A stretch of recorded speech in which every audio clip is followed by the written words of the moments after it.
Black women are known for their strength and resilience, but what does it mean to have courage as a Black woman in the professional world?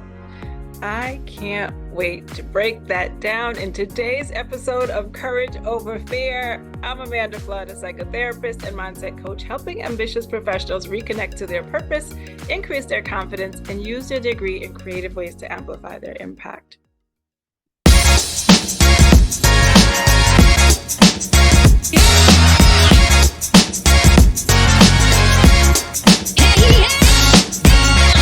Let's talk about courage, because doing all of that takes some courage.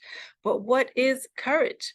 Courage to me as a Black woman means being bold and confident in our abilities. It means pushing past our fears and taking risks in order to achieve our goals. And it also means recognizing when we're drowning in fear or our long list of ambitions. And also, like, this willingness to being able to dial it back. It really takes courage to say, like, I'm overwhelmed, I'm done, it's enough. I don't want to be that superwoman or that superhero, right? That takes a lot. I know for me, it's not so much about like the superhero part, but it's that like overwhelm part. Like I know that feeling. I feel that a lot doing all the things that I do, right? I'm a mom, I run, I happen to really like half marathons for some crazy reason, right? I'm a wife.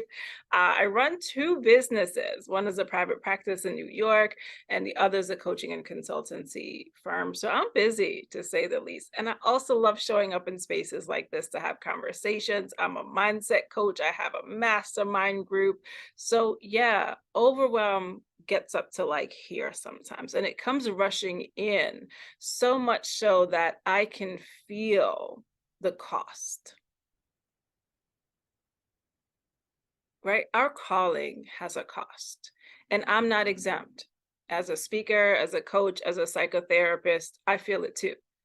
And if you're willing to understand that there is a cost to what you're called to do, but despite that, despite the challenges in front of you or the demand, you still are willing, it changes things for us, right? If you are willing to tap into the power, to your power, to what's inherently inside of you, to what is your birthright. I heard someone say that recently in a conversation that we were having in the Confidence in Color series. It is your birthright. If you can tap into that and learn how to navigate this space of ambition and self-love, of drive and rest, of action and fear, whoo, we would be unstoppable. But courage has to be in the mix. Courage is something that is required to move between those spaces until you have the confidence to maintain the homeostasis. And for the professionals that I work with and the clients that have sat on my couch, that confidence gets rocked a lot, right? It gets rocked at some point for everybody. I don't want you to feel like you're the only one that struggles with showing up, or you're the only one that struggles with feeling stressed and overwhelmed, or that you can't balance, that you're doing too much. It is not just you. You are not alone.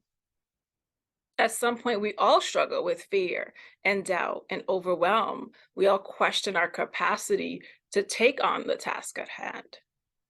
But what I love about this idea of courage is it doesn't require you to know everything. It just requires you to be willing to see what's possible and to take some small steps towards that. Every little step adds up to just something bigger. And I'm just curious about what bigger will look like for me. But I also know that possibility is scary for a lot of us because it introduces a lot of anxiety. And anxiety happens when things are not clear, when things are not well defined, when we don't know what's next, what we don't know what it's going to look like, when we don't know every single step to get there. Some of us need all of that. And when that's not there, it's like, oh my God, I don't think I can. I don't know how I'm going to do this. All the worries, all the procrastination, all the perfectionism, that's anxiety. So how do we develop courage in that space? How do we develop courage as Black professionals? I started to kind of touch on it already, and I'm going to break it down for you guys because moving from that space of fear to courage is so important to me, and being able to share that with you and for us to really experience that together and experience that in all the women that's going to come through this space with me is it's like everything for me. And I know it's going to mean a lot for you. It's why I keep showing up and doing this work and in this capacity. So, courage. It starts with the small actions that push us outside of our comfort zones. It means speaking up when we have something to say, even if it's scary. It means taking on new challenges and opportunities, even if we don't feel like we're fully prepared. It means believing in ourselves and our abilities, even when others doubt us. It means patience with your process because, child, none of the above is easy, right? Developing courage takes time and practice. But with each small action that we take, we build motivation and action. And action builds more motivation. Okay. And then that puts us in this place of like trial and error and experiences. And within that kind of formula, with that math, honey, like that's how we get to confidence in our lives and confidence in our abilities. I often share this story of when I left my state job, and everyone was like shocked when they found out what I was doing because it was like, girl, where you going? Like, no one leaves. And I'm in this era of like, you just don't leave a good job. You stay for the pension and you just like stay. We've got like this loyalty to places. And I know there's so many complexities behind that. And I'm not knocking you if that's where you are. I just want you to check if you're really happy there and check what's really keeping you there. But for me, the conversation that stood out the most while I was divorcing work was one of the women in upper management, upper leadership, who I admired, right? She sat down with me and turned around and shared with me how she admired me and the courage that I had to leave.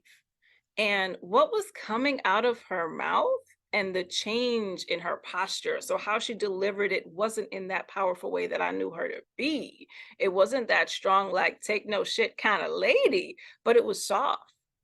And there was actually a little bit of sadness there. And it made me realize something. It made me realize that people stay because they're afraid. In that moment, I recognize that women have to figure out how to be courageous enough to step into their power and lead the change that they want to see.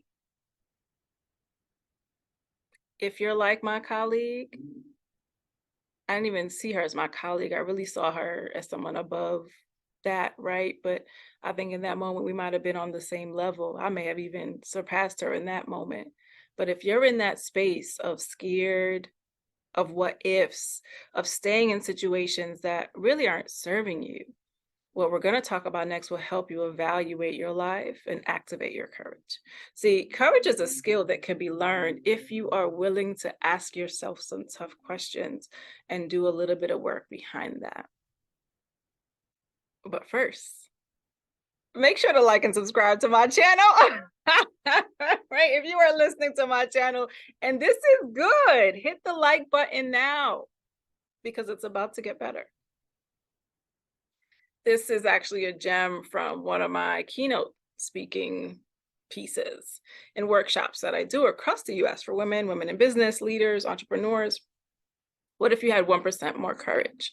And if that's something that's already like turning on the light bulbs for you, I would absolutely love to do this for you in person. It's just a immersive experience in person. It's more than a conversation. It's an engagement of an activity, which we can't really do in this space. But if you know that you have a space for conversation on courage at your next conference or event, like invite me. I'm down. Let me know. But for now, I'm going to give you some things that I want you to ask yourself and meditate on for the rest of this week. I'll give you three powerful things, three powerful questions. And the first one is, what is the impact you want to have? And is where you are now taking you from your purpose or moving you closer to your potential?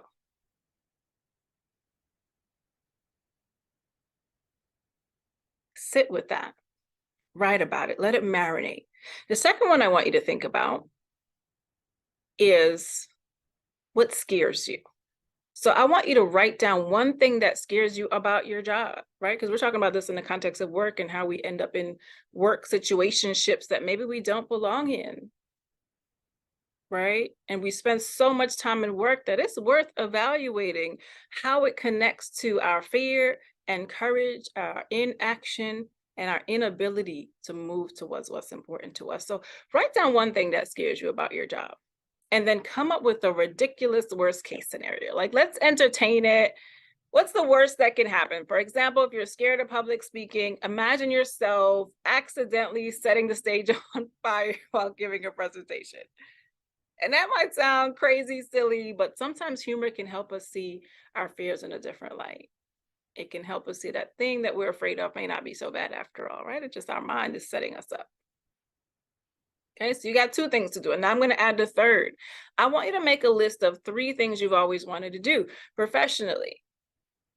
And maybe even outside of that, like something that feels closer to your purpose. Because sometimes it's within our profession and these careers that we've built, or sometimes it's outside of that because we build all these years of our profession and we go down a path sometimes that's not really ours. It's not what we want to do. It's not what really brings us joy. It's just so happened where we landed. Maybe it was out of convenience. Maybe it was out of like familial obligations or cultural reasons, but maybe it's not what really brings us joy. So think about your list and make 3 things that you've always wanted to do, whether it's related to your profession or not. And then I want you to think about for each one, what is your next 3 courageous steps in that direction? And what would that look like?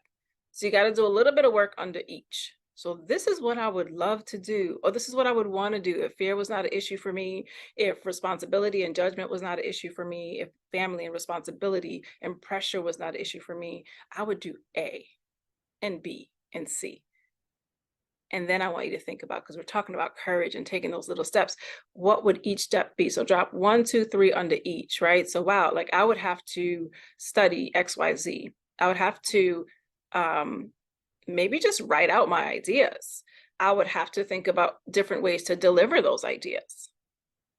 Cool. Maybe I would have to get in touch with a speaking coach. We talked about that. Let's say giving presentation is your is your thing. It's your thing and your kryptonite, right? I would have to think about what I want my keynote speaking topics to be.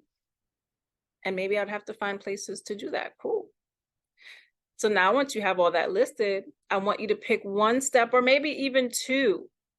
And it could just be 1 category if you want to be bold and fierce, honey, and like get the ball rolling for 2023. Maybe you look at more than 1 because we identified 3, and under each 1 or 2, pick the 1 or 2 things that you're going to commit to do within the next month. And it could be something as simple as finding that speaking coach. Right? Get in touch with me. I can hook you up with somebody. Or getting a coach to help you get the ideas out of your head, like me. Or maybe volunteering for a project or reaching out to a mentor.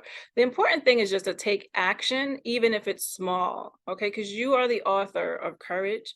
You are the author of this chapter of your life. And I want you to start writing it in a way that makes sense for you, a way that's empowering for you, and a way that just feels good. All right. So I cannot wait to hear how that goes.